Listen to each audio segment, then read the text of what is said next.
দর্শক মন্ডলী, আজ 23শে জুন 2025 সোমবার। 9ই আষাঢ় জানাচ্ছি পত্রিকাগুলোর প্রধান প্রধান শিরোনাম এবং একটি সংবাদের বিশ্লেষণ। সর্বপ্রথম ইত্তেফাক মেইন হেডিং করছে ইরানের সরকার পরিবর্তন কেন নয় ট্রাম্প। আরো থাকছে এবার সিইসি হাবিবুল আউয়াল গ্রেপ্তার। নেক্সট প্রথম আলোর মেইন হেডিং মব তৈরি করে সাবেক সিইসি কে হেনস্থার পর পুলিশের সোপর্দ। নেক্সট যুগান্তরের মেইন হেডিং বোমা বর্ষণের মধ্যেও একসঙ্গে টিভি সিরিজ দেখছেন ইরানের জেনজি। এরপর ভোরের কাগজের মেইন হেডিং টাঙ্গুয়ার হাওড়ে হাউস বোট চলাচলে নিষেধাজ্ঞা। নেক্সট জনকণ্ঠের মেইন হেডিং যুক্তরাষ্ট্রে হামলার পর ইরানের প্রতিক্রিয়ার অপেক্ষায় বিশ্ব।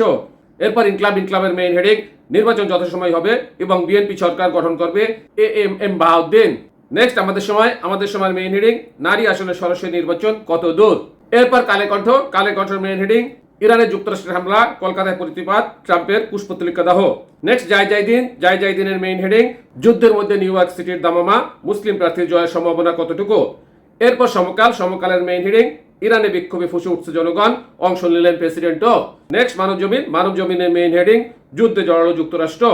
এরপর বিবিসি বাংলার মেইন হেডিং ইসরায়েলের কাছে কত পারমাণবিক বোমা রয়েছে।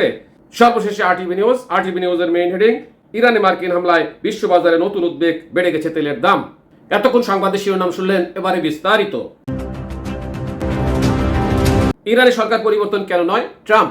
মার্কিন প্রেসিডেন্ট ডোনাল্ড ট্রাম্প স্থানীয় সময় রোববার বিকাল 5টার দিকে নিজের মালিকানাধীন সামাজিক যোগাযোগ মাধ্যম ট্রুথ সোশ্যাল এক পোস্টে বলেন, সরকার পরিবর্তন শব্দটি রাজনৈতিকভাবে সঠিক নয়, কিন্তু ইরানের বর্তমান শাসন ব্যবস্থা যদি দেশটিকে আবার মহান করতে না পারে তাহলে কেনই বা সরকার পরিবর্তন হবে না। এখানে মেগা বলতে মেক ইরান গ্রেট এগেইন বোঝানো হয়েছে। বিবিসির প্রতিবেদনে বলা হয়েছে, এর আগে মার্কিন প্রতিরক্ষা মন্ত্রী পিট হেক্সেস বলেছিলেন যুক্তরাষ্ট্রের হামলার উদ্দেশ্য ছিল ইরানকে পারমাণবিক অস্ত্র অর্জন থেকে বিরত রাখা, সরকার পরিবর্তন নয়। কিন্তু ট্রাম্পের সর্বশেষ মন্তব্য হেক্সেসের অবস্থানের সঙ্গে সাংঘর্ষিক।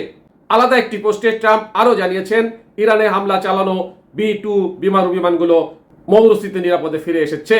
সাথে থাকার জন্য ধন্যবাদ। আসসালামু আলাইকুম।